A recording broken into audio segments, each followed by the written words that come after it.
Sen qara ketyapsan. To'yga aka. Bunga hech gap yo'q. Kir uyga. Ana. Borsin, ha? To'yga balo bormi senga? Etti erga tegsa daydi kelin bo'ladi. Ovqatni 3 oqqa qil, shirin bo'ladi. Ana. Tillatma shuni, o'choqda siz o'choqda qil. Haqiqatan ham o'choqda ovqat zo'rda. Aka ovqat tayyor. Ha, o'zlaringiz yeveringlar, men sinfdoshlar bilan o'tirishib bor kafega. Ona o'ldiraman buningizni. Bo'pti, shu tentakka bahs kelma. Keldik ana.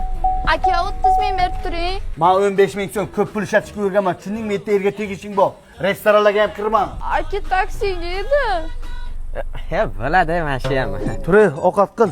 Soat 1:30dami aka? Oshqozonga 1:30 desam, qorin to'yib qoladimi? Erimma, etti erga tekkan payting, xohlagan payt ovqat qilib berishing kerak. Aka ovqatingiz tayyor. Qo'y, ertalab yeyman. Maqsad joyimga yotishmidi? O'choqda bo'lmasa ham bir gazda ovqat qo'y. Ovqat qilgim kelmayapti. Dastavka qilaylik. Bo'pti. Dadasi, aylanishga chiqaylik. Bo'pti, yur. Mana O'zbekistondagi eng premium tabiat zo'r joyda dam olamiz.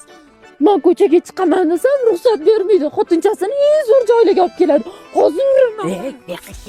Bu Zafaron Zomundagi eng zo'r dam olish maskani, restoran ham ichida. Ana qarang, uyga tovuq go'sht ko'tarib kelmaydi. Xotini bilan stek yeb o'tiribdi. Qarindoshimiz to'y qilyapti ekan, o'shanga boring. Bor. Ha? Bizni hech qayerga qo'ymasdingiz-ku, gapingiz o'tmayaptimi? Sheridingiz-ku, bir bo'kirib beringchi. Qani? Miyav.